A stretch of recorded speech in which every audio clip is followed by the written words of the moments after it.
다시 한번 기도드리겠습니다. 하나님 사랑해 주셔서 감사합니다.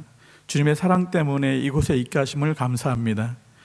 우리를 사랑하신 그 주와 하나님을 마음껏 찬양하고 경배할 수 있는 이 귀한 예배의 시간들에 저희들을 찬양케 하시고 또 예배케 하시고 또 주의 말씀을 듣게 하시니 감사합니다. 성령 하나님, 이 시간에 우리에게 말씀하여 주옵소서.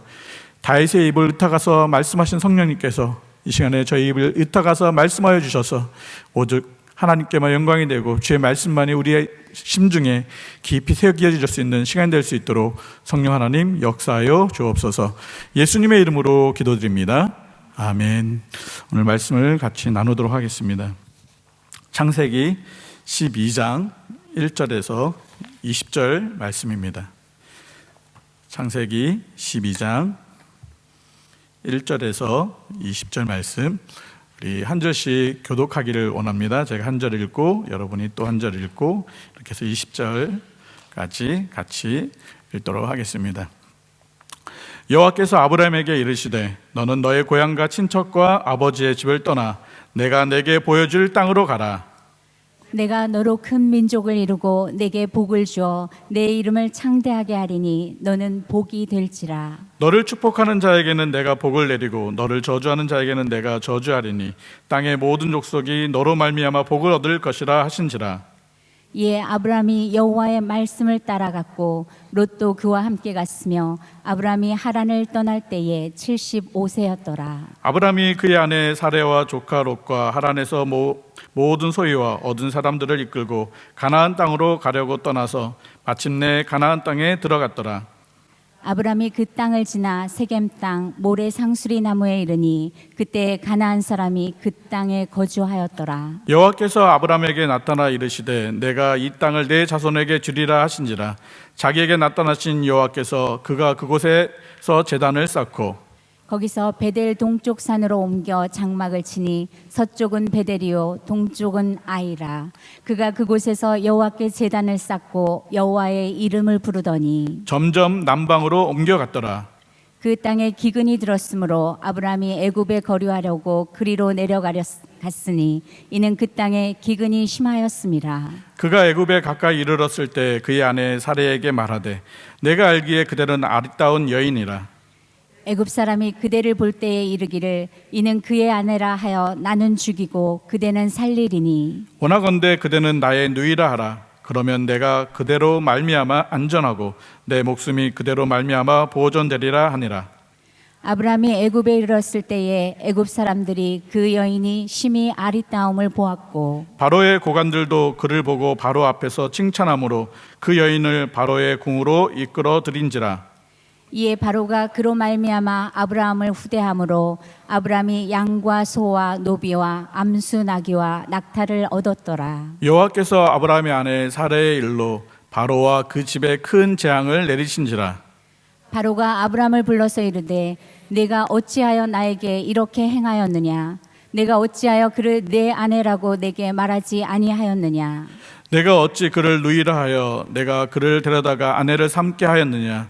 내 아내가 여기 있으니 이제 데려가라 하고 바로가 사람들에게 그의 일을 명하매 그들이 그와 함께 그의 아내와 그의 모든 소유를 보내었더라. 아멘. 인생은 무수히 많은 선택을 하는 그런 길에 서 있습니다.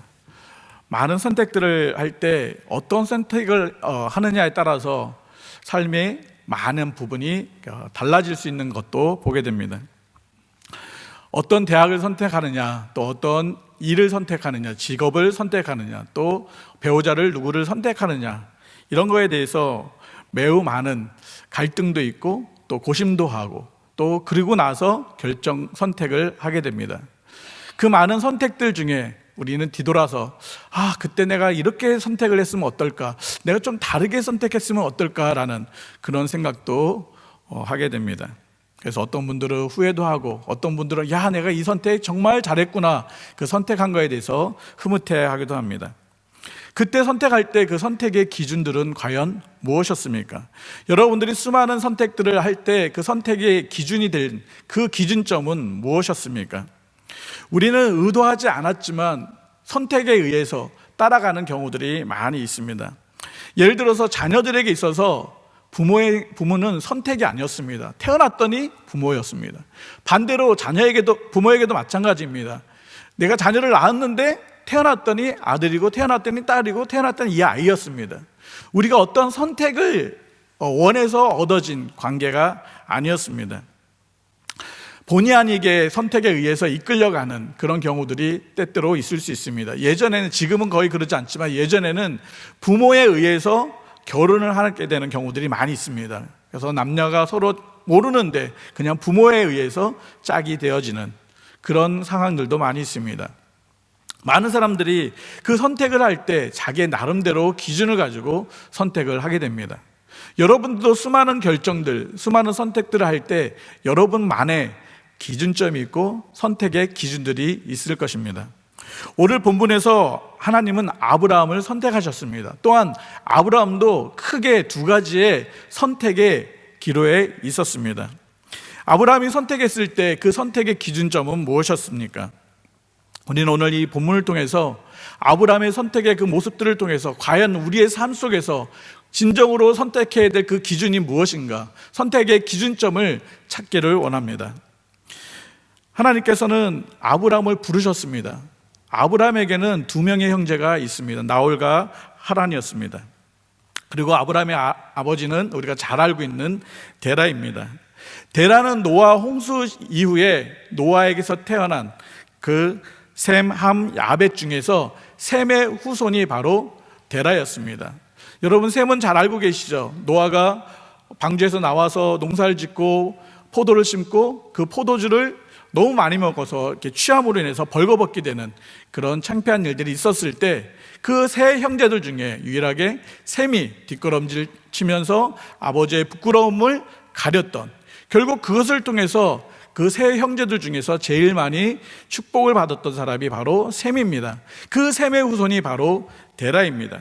그런데 단순히 셈이 복을 많이 받았다라는 의미가 아닙니다. 이 셈을 통해서 하나님은 창세기 3장 15절에 약속하셨던 그 구원의 통로로 셈을 쓰셨고 그 셈의 통로로 데라가 선택을 되었던 것입니다. 바로 이 창세기 12장은 하나님이 아브라함을 부르신 사건으로 끝나는 것이 아니라 하나님이 창세기 3장 15절에 약속하셨던 그 구원의 여정들을 이끌어 가시는 그 시작점이라고 할 수도 있습니다. 물론 우리가 노아를 통해서 하나님의 구원을 볼 수 있습니다. 그러나 분명하게 하나님의 그 창세기 3장 15절에 한 사람을 선택하는 그 일들이 바로 아브라함을 통해서 보여주고 있는 것입니다. 여호수아 24장 2절에 보면 아버지 데라가 있습니다. 그 데라는 어떤 사람이냐면 하나님을 잘 섬기지 않았던 사람입니다. 아니, 하나님을 잘 섬겼던 셈의 후손이었는데 왜 하나님을 잘 섬기지 않았습니까? 데라는 하란에서 무엇을 했습니까? 다른 신들을 섬기는, 우상을 만들어 파는 그런 일들을 했던 사람이 바로 데라였습니다. 그렇기 때문에 그 갈대아 우르에서 그 데라의 삶은 하나님과 친밀한 관계를 가졌던 그런 사람이 아니었습니다. 그렇다면 그 데라의 그 가족들은 어땠을까요? 데라의 가족들은 정말 하나님을 친밀하게 섬겼던 그런 환경에 있었을까요? 그렇지 않습니다. 아버지의 영향 속에서 하나님과의 친밀함보다는 그냥 다른 여러 가지 우상의 그런 환경 속에 놓여 있었습니다. 그런 데라가 우르를 떠나게 됩니다. 하나님께서는 데라의 마음을 움직이셨습니다. 그리고 그 우르 땅을 떠나서 가나안이라는 곳을 보게 하셨습니다. 데라가 왜 우르를 떠나서 가나안으로 가야 된다라는 그 분명한 이유는 성경에서 기록되어 있지는 않습니다. 근데 여러 가지 말씀을 추론하다 보면 그 땅보다는 가나안이란 더 좋은 땅을 들었을 것입니다. 야, 그곳에 가면 내 자녀들을 더 잘 키울 수도 있지 않을까? 그곳에 가면 더 비옥하고 풍성함들을 누릴 수 있지 않을까? 남들 데라도 그런 생각을 했을 것입니다. 그리고 또 하나를 보게 되면 데라의 한 아들이 하란이 그곳에서 죽게 됩니다. 그래서 그 땅에, 우르 땅에서 자기 아들이 죽은 그 땅을 떠나고 싶은 그런 마음이 있었을 수도 있었을 것입니다. 어떤 이유에서인지 모르지만 우르를 떠나는 그런 모습을 보게 됩니다. 그때 데라는 자녀들한테 이야기했습니다. 나홀, 아브라함, 너 나 같이 떠날래? 나홀은 떠나지 않는다고 결정했습니다. 왜냐하면 이미 결혼을 하고 이미 그 우르 땅에서 집을 이루고 가정을 이루고 자기의 삶을 이루고 정착하고 있었기 때문에 떠나고 싶지 않았던 것입니다. 아브라함은 어땠습니까? 아버지의 그 요청에 의해서 같이 가나안 땅으로 떠나게 됩니다. 아브라함의 선택도 그 형처럼 그곳에 나홀처럼 남아 있을 수도 있었지만 그냥 아버지의 말을 따라 가나안으로 가는 것을 선택하게 됩니다. 아브라함도 어쩌면 나홀처럼 그냥 남아있는 것이 더 편했을 수 있습니다. 왜냐하면 아브라함도 이미 결혼을 하고 가정을 이루고 그의 삶의 모든 부분들을 이루었기 때문에 어쩌면 더 편하게 그 우르 땅에 있는 것이 나을 수도 있었습니다. 그런데 아브라함은 그 선택을 하지 않고 아버지와 함께 떠나는 선택을 했습니다. 그때 그 아브라함의 마음은 어땠는지 정확하게 나와 있지는 않지만 그 세 형제들 중에 나까지 여기서 남아있다면 늙으신 나이 많으신 우리 아버지가 혼자 나아간다는 것은 정말 어렵지 않을까, 그런 마음이 들지 않았나라는 생각을 해봅니다. 그래서 같이 떠나게 됩니다. 창세기 11장 31절에 보면 그 여정 속에 하란이라는 곳에 머물게 됩니다. 그리고 그곳에서 거류하였다라고 표현하고 있습니다. 가나안이라는 땅을 지나가야 되는데 목적지는 가나안 땅인데 하란에 머무게 됩니다. 여러 가지 이유가 있겠죠. 여행이 힘들 수도 있고 아니면 좀 거기서 머문다고 생각했던 것이 거류하는, 이 거리란 말이 영어로 보면 세틀이라는 단어입니다. 여러분 세틀이라는 단어를 혹시 집을 사신 분들은 아실 건데, 집을 살다 보면 집을 마지막으로 딱 얻어서 이제 내 집이야, 나 이곳에 거할 거야, 여기서 살 거야 라고 할 때 쓰는 단어가 세틀입니다. 이제는 완전히 그곳에 정착했다라는 뜻입니다. 데라는 목적이 가나안이었습니다. 그런데 가나안이라는 곳으로 가지 아니하고 하란 땅에 그냥 멈추는, 그곳에서 정착하는 모습을 보게 됩니다. 하나님께서는 데라에게 왜 거기서 멈추게 하셨을까? 왜 더 마음을 동해서 가나안 땅으로 가게 하지 않으셨을까? 그 이유는 하나님은 데라보다도 아브라함에게 관심이 있었기 때문에 그렇습니다. 하나님은 데라도 원하셨지만 하나님이 선택했던 한 사람은 바로 아브라함이었기 때문에 그렇습니다. 시편 105편은 이스라엘이 태동하고 이스라엘에 어떻게 왔는지 이스라엘의 역사를 다뤘던 것이 바로 시편 105편의 말씀입니다. 시편 105편의 말씀에 이런 말씀이 있습니다. 그는 그의 언약 곧 천대에 걸쳐 명령하신 말씀을 영원히 기억하였으니 이것은 아브라함과 맺은 언약이고 이삭에게 하신 맹세다라고 기록하고 있습니다. 무엇을 의미하냐면 아브라함을 통해서 이스라엘이 태동되었고 그 아브라함의 언약 때문에 이스라엘이 지금까지 왔다라는 것을 보여주는 말씀입니다. 그래서 시편 105편은 이스라엘의 역사를 찬양한, 이스라엘을 이끌으셨던 그 하나님을 경배했던 그 찬양의 시가 바로 시편 105편의 말씀입니다. 아브라함이 그 하란 땅에 머물고 다시 하나님께서 아브라함을 부르셨을 때의 나이는 75세다라고 이야기하고 있습니다. 75세 동안 아브라함은 하나님을 얼마나 많이 경험했을까요? 성경에는 자세히 나와 있진 않지만 그의 환경을 보면 그렇게 많이 하나님을 경험하는 삶은 되지 않았을 것입니다. 왜냐하면 우상을 섬겼던 아버지의 영향력에 있었기 때문에 그렇습니다. 평생 한 번도 하나님의 음성을 듣지 못했을 수도 있습니다. 그런 그 아브라함에게 오늘 하나님은 말씀하고 계십니다. 그에게 임하여 주셨습니다. 그리고 그에게 말씀하셨습니다. 이제 떠나라라는 것입니다. 왜 떠날 수밖에 없을까요? 아버지 데라는 그 하란 땅에서 죽음을 맞이했습니다. 그때 나이가 205세라고 기록하고 있습니다. 이제 아브라함은 돌봐야 될 그 아버지가 없었습니다. 이제 새롭게 떠나도 될 수 있는 환경이 될 수도 있었습니다. 그러나 반대로 생각한다면 아브라함은 또다시 새로운 곳으로 떠날 필요가 없습니다. 왜냐하면 돌봐야 될 특별한 부모가 없었기 때문에, 그리고 이미 하란 땅에 정착하고 있었기 때문에 또 다른 이민, 또 다른 여행을 굳이 갈 이유는 없었습니다. 그러나 아브라함에게 하나님께서는 찾아오셨습니다. 하나님은 여러분을 찾아오셨습니다. 여러분, 하나님이 여러분을 찾아오셨던 그 모습을 기억해 보십시오. 언제 하나님이 여러분을 찾아오셨습니까? 언제 여러분 처음에 하나님을 만나셨습니까? 75년 동안 한 번도 아브라함은 하나님을 경험하지 못했습니다. 그 순간 하나님은 아브라함을 찾아오셨습니다. 그 첫 시간, 여러분이 하나님을 만난 첫 시간 떠오르십니까? 너무 오래돼서 그 첫 만남을 우리는 쉽게 잊어버리고 지금까지 오고 있습니까? 대부분이 결혼하신 분들일 것 같은데, 남편이 아내를 만난 그 첫 시간, 아내가 남편을 만났던 그 첫 시간 기억이 나십니까? 그때 여러분의 마음은 어떠셨습니까? 설레셨습니까? 아니면 막 가슴이 쿵탕쿵탕 뛰었습니까? 아니면 딱 보고 뒤를 돌아섰습니까? 어떠셨습니까? 여러분의 아내와 여러분의 남편을 만난 그 첫 타임, 하나님을 만난 그 첫 시간, 첫 사랑을 우리는 늘 기억해야 합니다.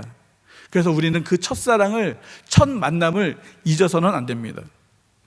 잠언 8장 17절에 하나님은 우리에게 하나님을 찾는 자들, 하나님을 사랑하는 자들을 하나님께서는 만나주신다라고 말씀하고 있습니다. 그 만남, 그 하나님과의 그 첫 만남을 우리는 늘 기억하고, 그 첫 만남의 설레임, 그 첫 만남의 그 감격함을 우리는 잊지 말아야 할 것입니다. 오늘 1절에 보면 아브라함은 하나님의 만남을 갖게 됩니다. 그리고 아브라함에게 하나님은 말씀하십니다. 너의 고향과 친척과 아버지의 집을 떠나 내가 네게 보여줄 땅으로 가라 라고 말씀하고 있습니다. 한 번도 가보지 않았던 그 땅으로 가라고 말씀하고 있는 것입니다. 갈대인의 땅 우르를 떠나는 것도 쉽지 않아서 정말 큰 결단 속에서 아버지를 따라왔는데, 또 하란에서 또 다른 곳으로 가야 되는 그 마음, 그때 그 아브라함의 마음은 어땠을까요? 갈등이 일어나지 않았을까요? 야, 내가 그 땅을 새로운 땅으로 가야 되는데 내가 정말 갈 수 있을까? 두렵지 않았을까요? 그 전에는 아버지의 말이 있었기 때문에 그 아버지를 존경하고 또 아버지의 말씀을 듣고 따라왔는데, 이제는 그런 아버지가 아닌 낯선 하나님, 말로만 들었던 그 하나님을 직접 만나고 그 음성을 듣고 나아가야 될 그 아브라함의 심정, 과연 어땠을까요? 이제 아브라함은 그 음성을 듣고 선택을 했어야 할 것입니다. 아브라함은 그 음성을 듣고 가기로 단숨에 결정하는 선택을 하게 됩니다. 모든 기득권, 지금까지 누렸던 또 안정되었던 모든 삶을 다 내려놓고 하나님이 말씀하신 그 땅으로 가기로 선택을 하게 됩니다. 여러분들이 이 호주에 올 때 어떤 선택을 하고 오셨습니까? 호주로 올 때 무엇을 기준으로 선택하고 이 땅에 오셨습니까? 많은 사람의 이야기, 정보를 들었을 것입니다. 야, 호주라는 곳에 가면 이렇게 될 것이야 라는 또 기대감을 가지고 또 선택하고 오셨을 것입니다.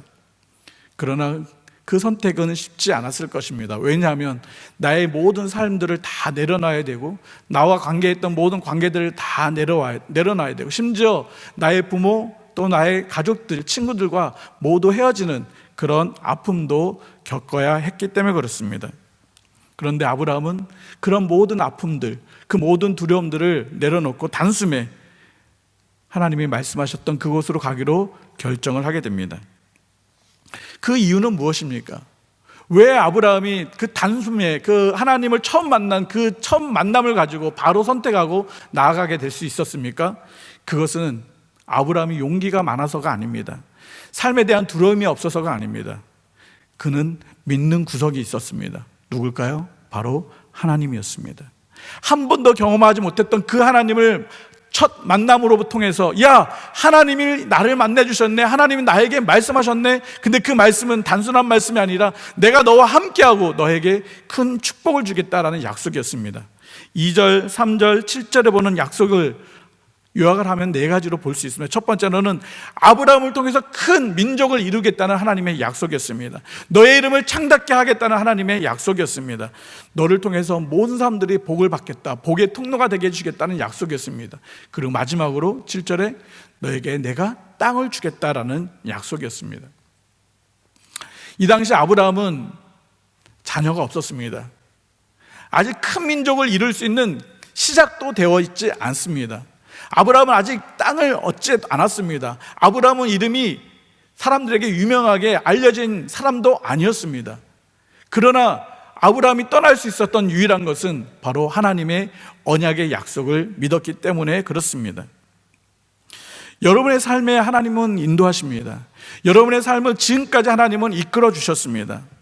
이 이민이라는 이 땅까지도 하나님께서는 우리를 이끌어 주셨습니다. 그때 우리가 부여잡고 또 우리가 선택했던 그 기준은 무엇이었습니까? 나의 어떤 경험입니까? 사람의 이야기입니까? 정보입니까? 저희도 호주를 떠날 때 쉽지 않는 그런 상황이었습니다. 야, 호주란 나라 한번 와서 사역은 해왔지만 정말 그곳에 가서 사역할 수 있을까? 그곳에 정말 내가 필요할까? 아무런 정보와 또 도와줄 많은 어떤 그런 도움의 손길도 없이 저희는 결정하고 왔습니다. 그때 결정했었던 이유는 딱 하나였습니다. 마태복음 6장 33절 말씀이었습니다. 너희는 먼저 그의 나라와 의를 구하라. 그리하면 이 모든 것을 너희에게 더하시리라. 공항을 나올 때 그렇게 강하셨던 아버님이 눈물을 흘리시는 그 모습을 볼 때 저의 마음도 눈물을 흘릴 수밖에 없었습니다. 애써 눈물을 참고 공항 안으로 들어와서 그 참았던 눈물이 저도 흐르게 되더라고요. 가족을 떠나는 그 아픔, 슬픔들, 참 우리 모두가 느꼈던 그런 안타까움이었을 것입니다. 그럼에도 불구하고 저희가 떠날 수 있었던 이유는 바로 마태복음 6장 33절 하나님의 약속이 있기 때문에 그렇습니다. 너가 지금은 아무것도 잡혀있지 않고 아무도 너를 도와주지 않고 너가 가진 것은 아무것도 없다 할지라도 내가 너와 함께 할 거야. 두려워하지 마. 너가 하나님 나라와 의를 위해서 살면 내가 모든 것을 더해줄게. 너의 입는 거, 먹는 거, 필요한 거, 심지어 너의 자녀의 문제도 내가 다 해결해 줄게. 그 하나님의 약속을 부여잡고 지금 나왔습니다. 하나님은 13년 동안 저희에게 그 신실하게 그 약속의 말씀을 지켜주셨습니다.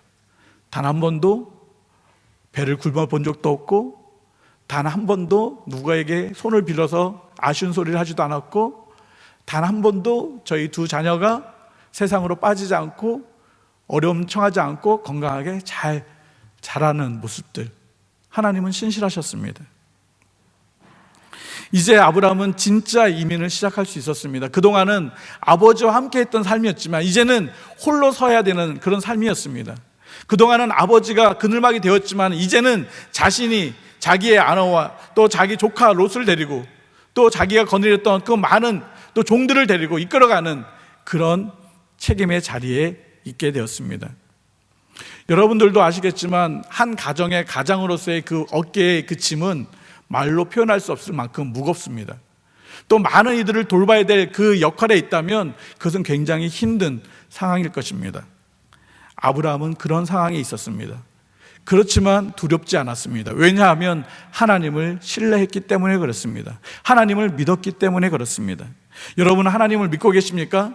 여러분 하나님을 신뢰하고 계십니까? 많은 사람들이 하나님을 믿는다, 하나님을 신뢰한다, 심지어 교회에 나와 있지만 진짜 하나님을 신뢰하고 진짜 하나님을 믿는 사람들은 죄송하지만 아주 적습니다. 마태복음 7장에 하나님은 예수님은 말씀하셨습니다. 너희들이 주여 주여 하고 나를 부른다고 하지만 그 나의 이름으로 이것도 하고 저것도 하고 많은 걸 한다고 하지만 진짜 너희들이 나를 믿고 믿음으로 말씀에 순종하는 사람은, 말씀으로 행하는 사람은 아주 적다라고 말씀하고 있는 것입니다. 여러분 정말 예수 그리스도를 믿고 계십니까? 여러분 정말 하나님을 신뢰하고 계십니까?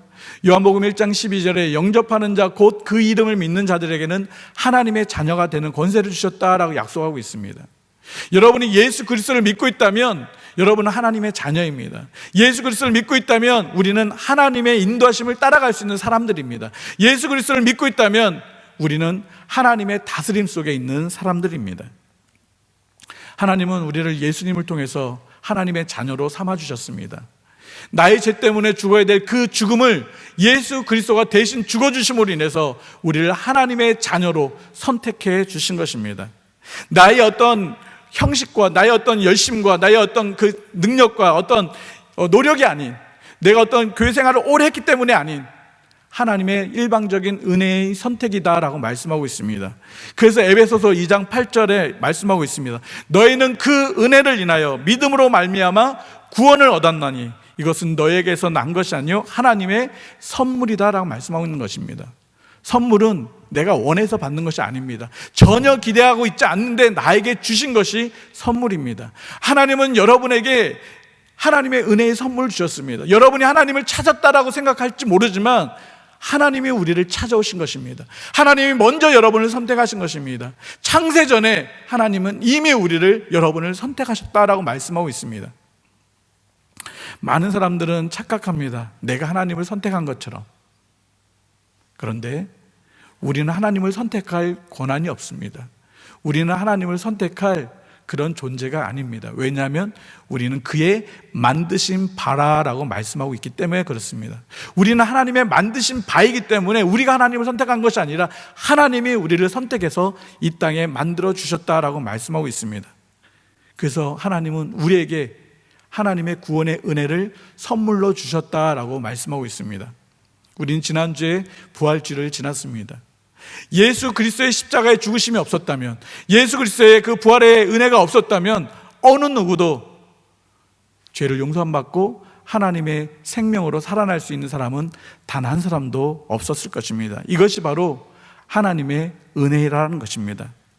유대인들은 이 하나님의 은혜를 잘 모릅니다. 그저 아브라함에게 해주셨던 그 약속만을 기억해서 우리는 선민이야, 우리는 하나님의 자녀야 라고 이야기를 합니다. 요한복음 8장에 보면 바리새인들과 유대인들과 예수님의 대화들의 장면들이 나옵니다. 그때 많은 유대인들이, 바리새인들이 이야기합니다. 우리는 아브라함의 자손입니다. 우리는 아브라함의 씨다라고 이야기를 합니다. 그런데 예수님이 그들 향해서 이야기를 합니다. 너희들이 진정 아브라함의 자손인데 그러면 왜 나를 죽이려 하느냐? 무엇을 의미합니까? 유대인들이 자기들이 혈통으로 아브라함 자손이라고 이야기하지만 진정한 하나님의 자손은 아니다라고 말씀하고 있는 것입니다. 선민, 누가 선택한 것입니까? 하나님이 선택해 주신 것입니다. 하나님의 자녀, 하나님의 백성이라는 것입니다. 그래서 우리는 하나님의 언약 속에 있는 하나님의 자녀라고 말씀하고 있습니다. 우리가 아브라함의 혈통의 어떤 자녀가 아니라 예수 그리스도를 통해서 구원받은 하나님의 언약 백성 자녀라고 말씀하고 있는 것입니다. 갈라디아서 3장 14절 말씀에 하나님 예수 그리스도를 통해서 우리가 하나님의 자녀가 되었다라고 말씀하고 있는 것입니다. 아브라함 때문에가 아니라 예수 그리스도를 통해서 우리가 하나님의 자녀가 되었다라고 하나님은 약속하고 있는 것입니다. 아브라함은 그런 하나님의 약속을 믿고 그 선택을 따라서 가나안이라는 곳으로 나아가게 됩니다. 4절 말씀에 보면 이에 아브라함이 여호와의 말씀을 따라 갔다라고 표현하고 있습니다. 여호와의 말씀이 무엇이었습니까? 2절 3절에 했던 그 언약의 말씀, 또 앞으로 7절에 해주실 그 하나님의 언약의 말씀을 믿고 간 것입니다. 아직 이루어지진 않았지만 그 약속을 믿고 그 하나님을 믿고 갔다라는 것입니다. 여러분의 삶 속에서도 하나님의 약속이 있으십니까? 여러분은 하나님의 어떤 약속을 부여잡고 이 땅을 살아가고 계십니까? 여러분에게 하나님은 어떤 약속을 주시고 여러분 그 어떤 약속을 부여잡고 믿음의 전진을 하고 계십니까? 아브라함은 하나님의 그 약속, 그 말만 듣고 나아갑니다. 왜냐하면 그 하나님을 믿었기 때문에 그렇습니다. 모든 것을 만드신 하나님, 모든 것의 주인 되신 하나님, 모든 것을 구원하실 그 하나님을 아브라함은 믿었던 것입니다. 지금까지는 그 하나님을 말로만 들었던, 그 떠돌이 또 아니면 아버지 아니면 주변 사람을 들었던 그 하나님을 직접 만나고 나서야 그는 그 하나님을 믿고 나아가는 선택을 하게 된 것입니다. 그리고 그 험난한 여정을 거쳐서 가나안 땅에 돌아오게 됩니다. 가나안 땅에 들어갔을 때 5절에 보니까 5절 6절에 보니까 그곳에 이미 가나안에 많은 사람들이 정착해 있었습니다. 이미 좋은 땅은 다 차지했습니다. 좋은 곳은 다 차지했습니다. 유목민이기 때문에 좋은 들판들은 다 차지해서 이곳은 우리가 거류하는 땅이야 라고 아예 딱 세트를 끝내놓았습니다. 그런 상황에서 새롭게 오는 아브라함은 어떤 곳으로 가야 될까요? 내가 어디에 머물러야 되지? 아브라함은 어디로 가야 될지 몰랐습니다. 도착은 했지만 내가 어디에 세트를 해야 될지 잘 몰랐습니다. 뿐만 아니라 두려웠을 것입니다. 그때 하나님은 다시 아브라함에게 찾아오셨습니다. 그것이 7절 말씀입니다. 여호와께서 아브라함에게 나타나 이르시되 내가 이 땅을 내 자손에게 주리라 하신지라. 자기에게 나타나신 여호와께서, 여호와 하나님이 자기에게 다시 나타나오자 두렵고 근심하고 있었던 그 아브라함에게는 그것이 사라지게 되었습니다. 그렇습니다. 우리의 삶 속에 두렵게 만드는 일들, 어렵게 만드는 일들이 많이 있습니다. 그때마다 우리가 부여잡고 그때마다 우리가 선택해서 나아가야 될 것은 바로 하나님의 약속의 말씀을 부여잡는 것입니다. 하나님의 언약을 믿고 하나님의 말씀을 믿고 나아갈 때 그 사람들은 그곳에서 참 평안과 안식을 누릴 수가 있는 것입니다. 아브라함은 그 언약의 하나님의 말씀을 듣고 무엇을 했습니까? 바로 제단을 쌓았습니다. 제단을 쌓았다는 것은 바로 하나님을 경배했다라는 것입니다. 하나님을 만난 사람, 하나님의 약속을 부여잡는 사람은 하나님을 예배하는 삶을 살 수가 있다는 것입니다. 우리는 하나님을 예배하는 것을 선택해야 하는 것입니다. 많은 것들 중에서 우리가 선택해야 될 것은 바로 하나님을 예배하는 것입니다. 왜 하나님을 예배하는 것을 선택해야 합니까? 그것에는 하나님의 약속이 있기 때문에 그렇습니다. 신령과 진정으로 하나님을 예배하는 자들을 하나님은 찾고 그 사람을 만나고 그들에게 하나님의 복을 더해 주시겠다라고 약속하고 있는 것입니다. 우리가 그 약속 때문에 우리는 이곳에서 하나님을 찬양하고 예배하고 경배하는 것입니다. 만약에 하나님이 우리가 예배 가운데 하나님을 만나주지 않는다면, 예배 가운데 하나님의 은혜를 주지 않는다면 굳이 우리가 이 자리에 있을 이유가 없을 것입니다. 만약에 노래방에 간다면, 만약에 세상의 향락을 누리는 그곳에서 하나님을 만나게 해주신다면 그곳에 가겠죠. 근데 결코 하나님은 그곳에서, 물론 특별한 경우 만날 수는 있습니다. 그러나 하나님은 특별히 예배라는 그 장소를 통해서, 예배라는 그 시간을 통해서 하나님을 만나주시겠다라고 약속하고 있습니다. 그곳에서 하나님이 은혜를 베풀어 주겠다라고 언약하고 있습니다. 우리는 그 언약을 믿고 그 약속을 믿고 이곳에서 하나님을 찬양하고 예배하고 있는 것입니다. 아브라함은 그 약속 때문에 그 가난에 있는 것이 두렵지 않고 무섭지 않았을 것입니다. 그런데 시간이 조금 흘러가기 시작했습니다. 9절에 보니까 아브라함이 점점 남방으로 옮겨간 모습을 보게 됩니다. 가나안 땅이 있는데 점점 남쪽으로 이동을 하게 됩니다. 왜 남쪽으로 이동했을까요? 지금 자기가 있는 그곳에 여러 가지 어려운 문제들이 있었던 것입니다. 목축을 해야 되기 때문에 양들을 돌봐야 되기 때문에 더 좋은 풀이 있는 곳으로 옮겨갔어야 될 것입니다. 유목민들의 대부분의 삶이 그렇습니다. 그래서 아브라함도 그렇게 또 갔을 수 있었을 것입니다. 그런데 점점 내려가고 있습니다. 그리고 10절에 보니까 그 땅에 기근이 들었습니다. 아브라함에게 약속하신 그 땅에 어려움이 찾아온 것입니다. 분명히 하나님의 언약이 있는데도 불구하고 그 땅에 어려움이 온 것입니다. 여러분들의 삶 속에서도 분명히 하나님의 언약이 있습니다. 하나님이 나를 함께 하시고 나를 돌봐주시겠다, 또 나를 도와주시겠다 약속이 있습니다. 그런데 우리는 어려움이 있습니다. 몸이 아플 수도 있고요, 경제적으로 어려움이 있을 수도 있고요, 신분의 어려움이 있을 수도 있고요, 또한 가정에 어려움이 있을 수도 있고요, 직장에 어려운 문제가 있을 수도 있습니다. 마가복음 4장 35절에서 41절에 보면 예수님의 제자들이 배를 타고 가다가 풍랑을 만나는 사건을 보게 됩니다. 그런데 거기에 보면 아주 재미난 표현이 있습니다. 예수님이 제자들한테 이야기합니다. 우리 배를 타고 저쪽으로 건너가자라고 이야기합니다. 누가 얘기하셨어요? 예수님이 얘기하신 것입니다. 제자들은 그냥 예수님의 말씀을 듣고 그 배를 타고 그 갈릴리 바다를 건너갑니다. 그런데 무엇을 만납니까? 풍랑을 만납니다. 아니, 예수님의 말씀을 듣고 가는데, 또 예수님과 함께 있는데 왜 풍랑을 만나서 어렵게 됩니까? 예수님 말씀을 막 듣고 가면 다 좋은 일만 생겨야 되지 않습니까? 다 평탄한 일만 생겨야 되지 않습니까? 여러분이 예수님을 믿고 믿음 생활을 하고 있는데 다 좋은 일만 생깁니까? 그래야 되는 거 아닙니까? 그런데 왜 우리에게 이런 어려움이 생깁니까? 우리의 삶 속에서도 믿음을 지키려다 보면 매우 어려운 일들이 많이 생깁니다. 하나님을 믿고 신앙생활을 하려고 하다 보니까 정말 좋은 일이 생기면 좋은데 힘들고, 때로는 말도 안 되는 그런 억울함을 당하기도 하고 모함을 당하기도 하고, 때로는 뒤통수를 맞는 그런 아픔도 경험을 할 때가 많이 있습니다. 믿음을 지키고 있는데. 예전에 저랑 가깝게 지내는 목사님이 오후에 저녁 그쯤에 급하게 전화가 왔었습니다. 목사님 빨리 와주세요. 도와주세요. 왜요? 저 사고 났습니다. 안 다쳤습니까? 안 다쳤대요. 사고자입니까? 사고를 당한 사람입니까? 사고를 당한 사람이래요. 그래서 조금 다행입니다 하고 이제 갔어요. 갔더니 차가 많이 찌그러져 있어요. 근데 상대방이 무보험이라 보험 처리를 못 해주겠다라고 해서 지금 낙심에 처해 있는 그런 상황이 있습니다. 그러면서 저한테 이야기를 했어요.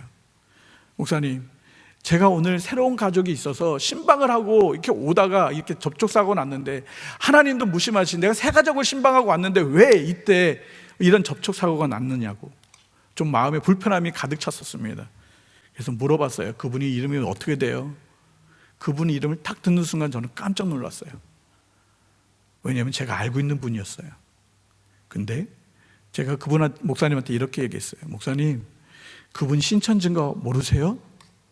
제가 예전에 그 사람 이름 대면서 그 사람 신천지니까 조심하라고 얘기했죠. 목사님 교회 오면 막으라고 얘기했죠. 왜냐하면 그분이 저희를 접촉했거든요.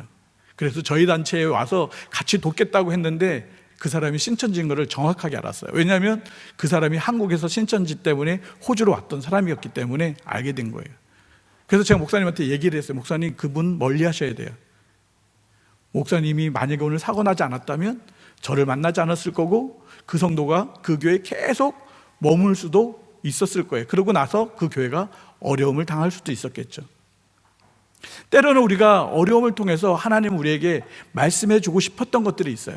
때로는 우리가 믿음을 지켜가면서 우리에게 힘든 일 속에서도 하나님이 하시고자 하는 일들이 있어요.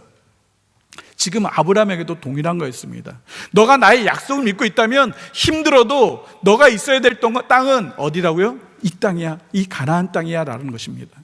네가 힘들어도 나를 신뢰했으면 좋겠어. 나의 언약의 말씀을 놓치지 않았으면 좋겠어. 하나님은 아브라함에게 믿음을 보여주기를 원하셨어요. 근데 아브라함은 어떤 선택을 합니까? 애굽으로 내려가는 선택을 하고 맙니다. 모든 선택의 근거는 하나님의 언약의 말씀이어야 합니다.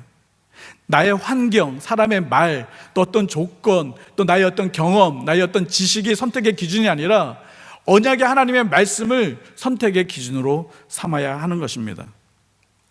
하나님은 아브라함에게 가나안 땅에 세트하기를 원하셨지 애굽 땅으로 내려가라고 말씀한 적이 없습니다. 하나님은 한 번도 이 기근 때문에 너 애굽으로 내려가서 먹고 살아라 라고 얘기하지 않으셨습니다. 그런데 아브라함은 하나님의 언약의 말씀을 듣지 않았습니다. 하나님의 말씀을 듣는 것을 거부하고 말았습니다. 그리고 애굽 땅으로 내려갔습니다. 어쩌면 이 긴 시간 동안에 하나님의 약속이 이루어지지 않고 있는 모습들, 분명히 하나님이 나를 통해서 큰 민족을 이룰 것이고 나를 통해서 큰 땅을 줄 것이고 나를 통해서 복의 통로가 되게 하실 거고 내 이름이 창대케 되게 해주신다 분명히 약속했는데 지금 이루어진 것은 하나도 없는데 지금 무슨 말이지? 하나님이 나한테 말씀하신 게 거짓말 있나? 어쩌면 의심이 많이 들을 수도 있고 하나님을 향한 어떤 믿음들이 식어져 갈 수도 있었을 것입니다. 사무엘상 3장에 보면 사무엘과 엘리의 이야기가 잠깐 등장합니다. 그런데 거기에 굉장히 무서운 말씀이 나옵니다. 엘리는 제사장입니다. 하나님의 제사장인데 하나님의 소리가 희미해졌다라고 이야기하고 있습니다. 그래서 하나님의 이상이 멈춰있다라고 말씀하고 있습니다. 무엇을 말씀하고 있어요? 제사장이지만 하나님의 음성을 듣지 못하는 그런 상황 속에 놓여있다라고 이야기하고 있습니다. 우리가 신앙생활을 하고 우리가 와서 주일날 예배를 드리고 우리가 나 하나님 믿어라고 한다 할지라도 우리가 하나님의 음성이 내 귀에서 희미해질 수가 있다는 것입니다. 왜 그럴까요? 우리의 귀를, 우리의 마음을 하나님께 집중하지 않았기 때문에 그렇습니다. 우리가 하나님의 음성을 들으려고 하지 않고 있기 때문에 그렇습니다. 내가 정말 하나님의 언약의 말씀을 들으려고 하는 그런 갈망함이 없기 때문에 그렇습니다. 그래서 우리는 하나님의 소리를 듣지 못하는 희미함 속에 있게 될 수가 있는 것입니다. 아브라함은 결국 하나님의 음성에 귀를 닫게 되었고 하나님의 음성을 듣지 못한 그런 결정을 하고 맙니다. 야, 애굽으로 가면 먹을 것이 많대. 애굽으로 가면 풍성함이 많대. 애굽으로 가면 이 어려움을 이겨나갈 수가 있어. 어쩌면 주변의 많은 소리를 들었을 것입니다. 아브라함은 결코 주변의 소리를 들어서는 안 되었습니다. 하나님의 소리에 귀를 기울였어야 되고 그곳에 멈춰 있었어야 했을 것입니다. 결국 하나님의 언약을 잃어버리고 하나님의 말씀을 통한 선택을 하지 않았던 아브라함의 모습은 무엇이었습니까? 첫 번째, 방향을 잃어버린 것입니다. 10절에 보면 아브라함이 애굽에 거류하려고 그리로 내려갔다라고 이야기하고 있습니다.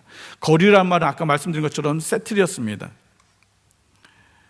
하나님께서 약속하셨던 그것을 잃어버리고 방향을 잃어버린 것입니다. 하나님의 언약을 잃어버리니까 방향을 잃어버려서 내가 어디에 있어야 될지, 어디에 멈춰야 될지, 어디에 거해야 될지를 잃어버리게 되는 것입니다. 우리의 삶 속에서도 하나님의 언약의 말씀을 잃어버리는 그 순간 방향을 잃어버리는 삶을 살 수밖에 없습니다. 곤충에게는 더듬이라는 것이 있습니다. 이 더듬이는 감각을 주는 것입니다. 또 배에 보면 키라는 것이 있습니다. 방향을 잡아주는 것입니다. 이것이 문제가 생기면 어디로 가야 될지 방향을 잃게 됩니다. 방향을 잃게 되면 결국 삶의 목적을 잃어버리게 됩니다. 우리의 삶의 목적은 무엇입니까? 하나님께서 우리에게 말씀하신 것은 고린도전서 10장 31절처럼 너희는 먹든지 마시든지 무엇을 하든지 하나님의 영광을 위해서 하라라고 말씀하고 있습니다. 우리의 방향은 하나님의 영광을 위한 삶이 우리의 방향입니다. 우리가 따라 나가야 될 모습입니다. 그런데 하나님의 말씀을 잃어버리면 하나님을 기쁘시게 하는 삶이 아니라, 하나님을 영화롭게 하는 삶이 아니라 나의 만족, 나의 기쁨, 내가 원하는 대로 살게 되는 것입니다. 그 삶은 행복할 수 없고 그 삶은 평안할 수 없고 그 삶은 하나님께서 인정하는 삶이 될 수가 없는 것입니다. 두 번째로 하나님의 말씀, 하나님의 언약을 잃어버린 선택을 하게 되면 어떤 결과가 이르게 됩니까? 두려움이 오게 되는 것입니다. 12절에 보면 애굽 사람이 그들을 볼 때 이르기를 이는 그의 아내라 하여 나는 죽이고 그대는 살리라. 당신의 아름다움을 보고 애굽 사람들이 당신을 빼앗기 위해서 나를 죽일 것이다. 아무도 그런 생각을 하지 않는데 아브라함 혼자 그런 생각을 합니다. 혼자 두려움에 빠져 있습니다. 왜요? 하나님의 언약을 잃어버렸기 때문에. 하나님의 언약을 부여잡고 있을 때는 두렵지도 않고 담대하게 가나안 땅으로 나아갈 수 있었습니다. 그리고 하나님의 그 언약의 말씀을 믿고 하나님 앞에 기쁘게 예배하고 제단을 쌓을 수 있었습니다. 그런데 하나님의 언약의 말씀을 잃어버리는 그 순간 두려움이 찾아오게 되는 것입니다. 여러분의 삶 속에서도 하나님의 언약을 잃어버리는 그 순간 수많은 두려움과 불안함 속에 있을 수 있습니다. 시편 23편 우리가 잘 아는 말씀이죠. 다윗의 고백이죠. 다윗이 그렇게 고백합니다. 내가 사망의 음침한 골짜기를 다닐지라도 내가 해를 두려워하지 않는 것은 주께서 나와 함께 합니다라는 것입니다.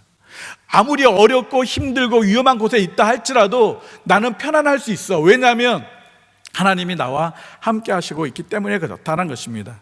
히브리서 13장 5절 6절 말씀에 보면 예수님은 나를 도와주시는 분이다. 예수님은 나를 버리지 않는 분이다. 예수님은 나와 함께하는 분이다 라고 말씀하고 있습니다. 예수님과 함께 있으면 그 어느 곳이나 하늘나라, 예수님과 함께 있으면 그 어느 상황 속에서 우리는 샬롬, 평안, 기쁨을 누릴 수가 있는 것입니다. 이사야서 41장 말씀은 고통과 어려움 속에 있는 이스라엘 백성들을 향한 하나님의 희망의 메시지고 용기의 메시지입니다. 특히 이사야서 41장 10절의 말씀에 보면 너희들은 두려워하지 마. 지금 힘들고 어렵고 고통스럽지만 두려워하지 마. 내가 너와 함께 할 거야. 이런 어려운 상황 속에서도 너를 버리지 않고 너를 도와줄 거야. 그러니까 두려워하지 마. 왜냐하면 나는 너의 하나님이 되고 나는 나의 오른손으로 너를 붙들어 줄 것이니까.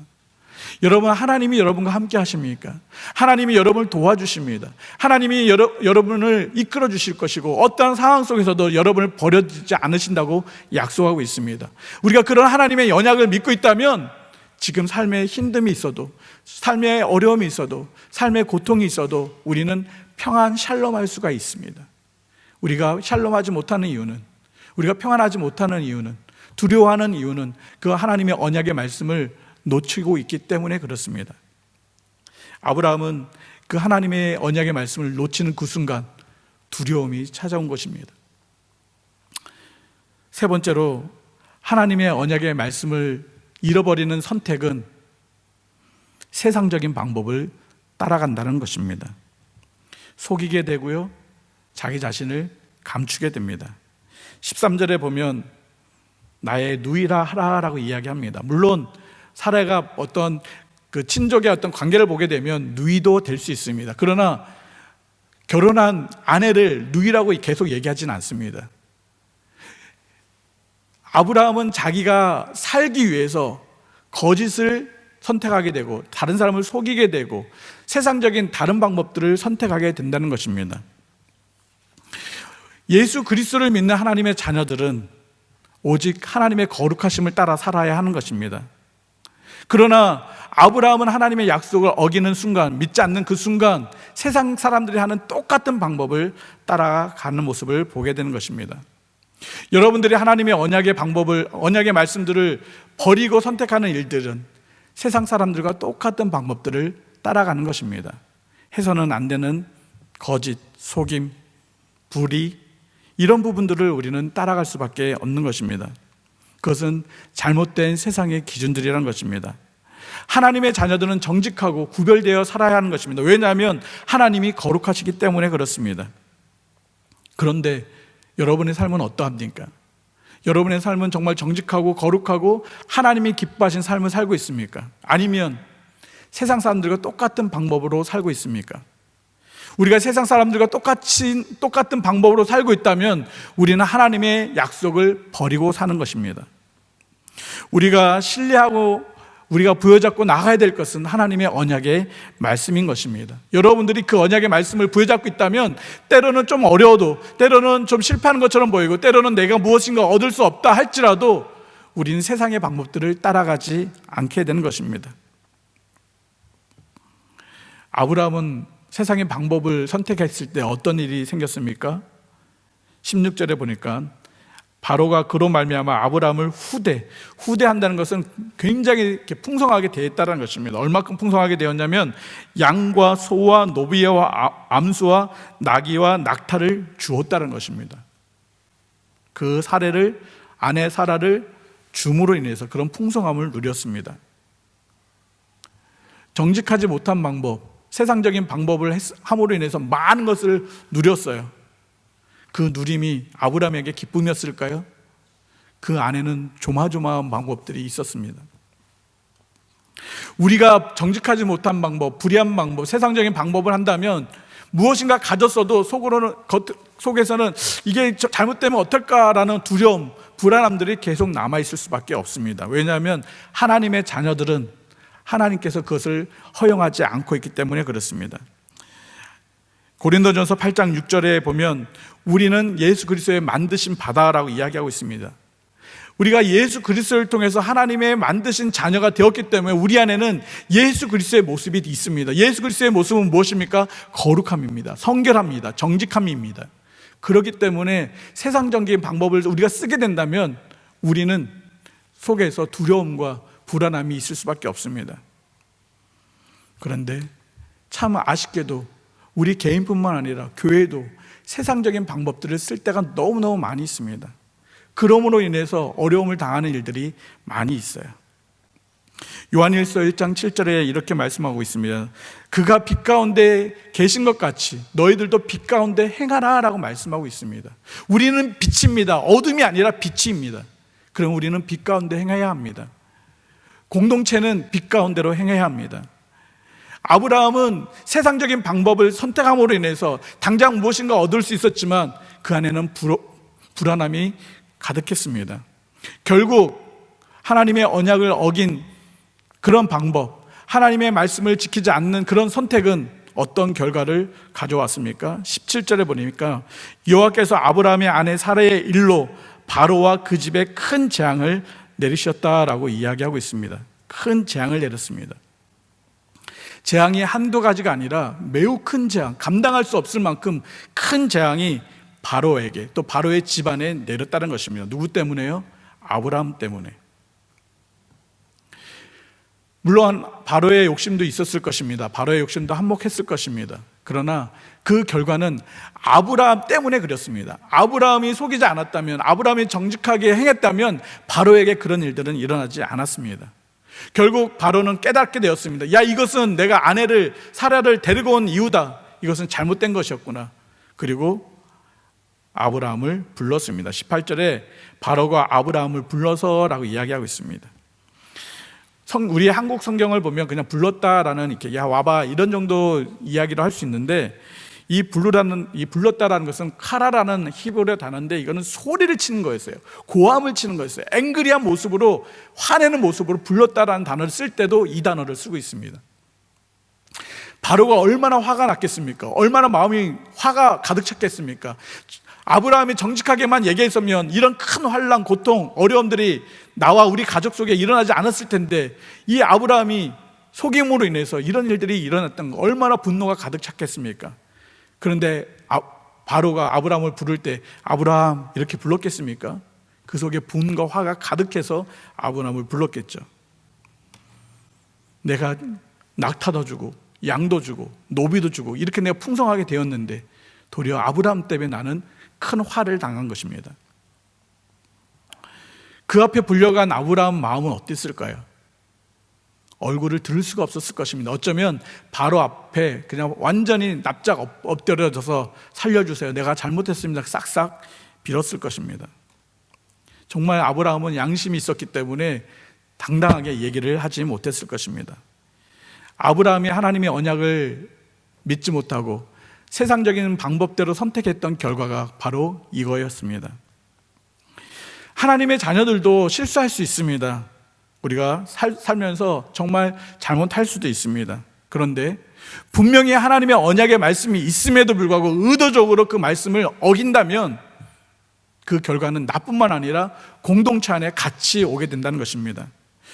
제가 여러분 열린문교회 공동체라면, 또 여러분들이 열린문교회 공동체의 일원으로서 여러분 한 사람이 하나님의 말씀에 억울하게 산다면 여러분 때문에 이 공동체가 같이 어려움을 당할 수가 있다는 것입니다.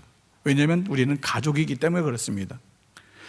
믿음의 사람 한 사람 때문에 그 공동체 전체가 어려움을 주는 그런 일들이 생기지 않게 하기 위해서는 나 한 사람이 하나님의 언약의 말씀을 절대로 버리거나 놓쳐서는 안 되는 것입니다. 이 어려움들이 왜 왔나 우리는 판단해야 합니다. 우리는 요나 이야기를 잘 알고 있습니다. 요나가 하나님의 언약의 말씀을 어기고 배에 탔을 때 요나 때문에 그 배에 탔던 전혀 하나님과 상관하지 않았던 사람들까지도 그런 어려움을 당했습니다. 똑같습니다. 하물며 믿음의 공동체인 우리가 이 안에서 믿음을 지키지 못한 한 사람, 하나님의 언약의 말씀을 버렸던 그 한 사람, 어떤 일이 생깁니까? 그 공동체 전체가 어려움을 당하게 될 수밖에 없습니다. 여호수아 때 그 아이성의 싸움에서 졌던 이유가 무엇입니까? 그 한 사람, 아간이라는 사람이 그 작은 거 하나, 그 여리고에서 훔쳐서 숨겨놨던 그 한 것 때문에 그 공동체 전체가 어려움을 당하고 말았습니다. 왜요? 하나님의 언약의 말씀을 지키지 않았기 때문에 그렇습니다. 저도 마찬가지고 여러분들도 마찬가지입니다. 하나님이 우리에게 언약의 약속의 말씀을 주셨을 때는 우리는 생명을 걸고 그 약속을 지켜야 합니다. 만약에 그걸 지키지 않았을 때는 나로 인해서 우리 가정이, 나로 인해서 우리 교회의 공동체가 어려움을 당할 수가 있다는 것입니다. 나 하나쯤이야 괜찮지, 뭐 나는 장로가 아닌데, 나는 집사가 아닌데, 나는 이제 신앙생활 한 지 얼마 안 됐는데, 나는 교회 온 지 얼마가 안 됐는데, 우리는 하나님의 언약의 말씀을 놓치지 않아야 할 것입니다. 결국 바로는 아브라함에게 모든 것을 다 주고 돌려보내게 됩니다. 20절 말씀에 보니까 바로가 사람들에게 그의 일을 명하매 그들이 그와 함께 그의 아내와 그의 모든 소유를 보내었다라고 이야기하고 있습니다. 어디로 보냈을까요? 너의 땅으로 돌아가라는 것입니다. 그리고 창세기 17장에 보면 아브라함이 돌아옵니다. 어디로 돌아올까요? 하나님이 처음 약속하셨던 그 가나안 땅으로 돌아가게 됩니다. 예전에 하나님이 나에게 해주셨던 그 언약의 약속의 땅, 아브라함은 가슴이 또 모습이 좀 새로웠을 것입니다. 야, 내가 이 언약의 땅이 다시 돌아왔구나. 내가 하나님의 언약을 지키지 않아서 내가 참 많이 힘들었는데 그 땅으로 다시 돌아왔구나. 아브라함은 하나님의 그 약속들을 이제는 절대 놓지 않게 되었습니다. 그래서 아브라함은 믿음의 사람이다, 믿음의 조상이다라는 이야기를 갖게 된 것입니다. 처음부터 아브라함이 믿음이 커진 것이 아니라 이렇게 좌충우돌 하면서 하나님을 신뢰하는 법을 배웠고 하나님의 약속을 부여잡는 법을 배우게 된 것입니다. 우리도 믿음의 사람이 될 수 있습니다. 또 되어야 합니다. 우리 자녀들 세대에 믿음의 사람들이 되어야 합니다. 우리 젊은 세대들에게 우리가 믿음의 세대가 되어 주어야 합니다. 그러려면 어떻게 해야 합니까? 여러분이 먼저 하나님의 언약의 말씀을 부여잡고 선택하는 삶의 모습을 보여줘야 합니다. 가정에서, 교회에서. 어떤 일들을 결정하는 데 있어서 세상적인 방법을 따라 사는 것이 아니라, 우리의 어떤 경험과 지식을 따라서 결정하는 것이 아니라, 정말 하나님께서 우리에게 주신 언약의 약속에 부여잡고, 야, 하나님이 이렇게 말씀하셨어, 그래서 우리는 이 약속의 말씀을 부여잡고 이렇게 결정해야 돼 라고 우리는 우리 자녀들에게, 우리 다음 세대들에게, 우리 성도들에게 보여줘야 합니다. 말씀을 정리하도록 하겠습니다. 히브리서 11장 8절에 믿음으로 아브라함은 부르심을 받았을 때 순종하여 장래의 유업으로 받을 땅에 나아갈새 갈 바를 알지 못하고 나아갔다라고 이야기하고 있습니다. 어디로 가야 될지 몰랐지만 나아갔습니다. 하나님의 약속의 말씀을 믿는 그 믿음 때문에. 이 믿음이 끝까지 갔으면 더 좋았을 텐데 중간에 그러지 못했습니다. 실수는 했지만 다시 돌아왔습니다. 그 이후로 아브라함은 믿음을 지키는 삶을 살아갔습니다. 우리는 하나님의 언약의 상속자입니다. 우리는 하나님의 자녀입니다. 우리에게는 오직 하나님의 믿음의 의로 하나님의 자녀가 된 것입니다. 그렇다면 우리가 부여잡고 나아가야 될 것은 무엇입니까? 우리가 선택해야 될 그 선택의 기준은 무엇입니까? 하나님의 언약의 말씀인 것입니다. 우리가 단순히 아브라함의 자손이야 라고만 하는 것이 아니라 우리는 하나님의 언약을 받은 하나님의 자녀인 것을 우리는 잊지 말아야 할 것입니다. 어떠한 상황 속에서도, 때로는 그것이 힘들다 할지라도 그 상황 속에서 우리가 결정하고 선택해야 될 그 근거, 그 기준은 바로 하나님의 말씀인 것입니다. 여러분들이 그 선택의 기준을 하나님의 말씀 아닌 세상의 것들로 하거나 여러분의 경험을 하거나 여러분의 지식으로 하거나 어떤 사람의 말로 한다면 그 선택은 꼭 어려움이 있을 수밖에 없습니다. 그 선택은 하나님의 영광이 나타날 수 없는 것입니다. 우리가 선택할 때 순간순간 많은 것들을 선택하게 될 것입니다. 이 정도야, 이 정도쯤이야, 그냥 내가 나의 경험 또 나의 방법으로 하면 되지라고 할 수 있을 것입니다. 그 작은 거 하나라도 내 마음대로 결정하는 것이 아니라 하나님 앞에 기도하고 하나님의 약속을 믿고 결정하는 삶을 살 때 그 삶이 하나님을 영화롭게 하는 삶이 될 것이고, 그 공동체가 하나님의 영광과 하나님의 능력을 경험하는 공동체가 될 것입니다. 여러분들이 무엇을 결정할 때 야, 우리 이렇게 합시다, 다수결로 합시다, 이게 아니라 우리에게 하나님이 무엇을 말씀하셨는지, 하나님이 어떤 약속을 주셨는지 우리 그것을 파악하고 그것을 부여잡고 결정하십시다. 그렇게 결정하는 공동체, 그런 공동체가 열림훈교회 공동체가 되길 바랍니다. 그렇게 될 때 그곳에 하나님의 영광과 하나님의 능력을 경험할 수가 있는 것입니다. 혹시나 여러분의 삶 속에 힘들고 어려운 일들이 있습니까? 또 무엇인가 결정해야 될 그런 기로에 놓여 있는 일들이 있습니까? 그럴 때마다 하나님 앞에 기도하십시오. 그리고 기도를 통해서 하나님이 나에게 주신 말씀을 떠오르십시오. 그 말씀을 부여잡고 선택하십시오. 그러려면 어떻게 해야 될까요? 여러분이 수시로 하나님의 말씀을 묵상하고 읽고 듣고 배우는 것에 힘써야 합니다. 내가 말씀을 전혀 읽지도 않았고 내가 전혀 말씀도 알지도 못하는데 어떻게 하나님의 말씀을 내가 들을 수 있겠습니까? 우스갯소리로 그러죠. 하나님 말씀, 오늘 나에게 무슨 말씀 줄까 하고 쫙 폈는데, 우리가 그렇게 말씀을 받는다면 그거는 하나님의 언약의 말씀을 받는 게 아니에요. 순간순간 내 머릿속에, 내 마음속에 하나님의 말씀이 새겨질 때, 우리가 기도할 때 그 말씀을 떠오르게 합니다. 내가 하나님의 말씀을 읽고 묵상하는 삶을 살고 있을 때 어떤 선택을 할 때 그 말씀들이 내 안에서 일어나게 됩니다. 그것이 말씀에 부여잡고 나아가는 삶의 모습입니다. 그러려면 어떻게 해야 돼요? 여러분들이 말씀을 배우고 하는 것에 열심을 내십시오. 혹시 여러분 교회에 목사님이 말씀을 가르쳐주는 어떤 모임들이 있다면 진짜 열심히 참석하십시오. 배우십시오. 그리고 집에서 말씀 읽고 묵상하기를 기뻐하십시오. 여러분 교회는 매일 성경으로 말씀 묵상하시죠? 그럼 매일같이 말씀을 묵상하는 삶을 사십시오. 그래야 어떤 선택을 할 때 그 말씀들이 여러분 안에서 나타나게 됩니다. 그럴 때 그곳에 하나님의 영광과 하나님의 능력이 경험될 수가 있습니다. 혹시 여러분들이 하나님의 약속의 말씀을 부여잡고 살고 싶은데 그러지 못하는 분들이 있다면 그분들은 먼저 퀘션을 하셔야 합니다. 내가 하나님의 자녀인가? 내 안에 예수 그리스도가 있는지를 생각해 보셔야 합니다. 내 안에 예수 그리스도가 없는 사람은 하나님의 말씀을 선택할 수가 없습니다. 왜냐하면 성령님이 함께 하시지 않기 때문에 말씀을 선택할 수가 없어요. 말씀이 들려줄 수가 없어요. 그 사람은 먼저 예수 그리스도를 마음속에 믿어야 합니다. 영접하는 자 곧 그 이름을 믿는 자들에게 하나님의 자녀가 되는 권세를 주셨다라고 말씀하신 것처럼 내 안에 나의 죄 때문에 돌아가신 예수 그리스도를 먼저 믿어야 합니다. 그때 비로소 그가 하나님의 음성을 들을 수 있고 순간순간 성령의 깨닫게 하신 대로 살아갈 수가 있는 것입니다. 그리고 이미 나는 하나님의 자녀의 은혜를 받았다면 이제부터는 결단하십시오. 내가 이제 하나님의 말씀대로 살겠다. 내가 무슨 일을 결정할 때, 무슨 일을 선택할 때 나의 경험과 방법과 나의 지식으로 하는 것이 아니라 사람의 말이 아니라 내가 하나님의 말씀을 따라 선택하고 결정하겠다. 그렇게 결정하는, 그래서 하나님의 이 영광과 은혜가 여러분의 삶 속에 많이 경험되어지는 그런 삶이 되기를 예수님의 이름으로 축복합니다. 이 시간 우리 한두 가지 기도하고 마치기를 원합니다.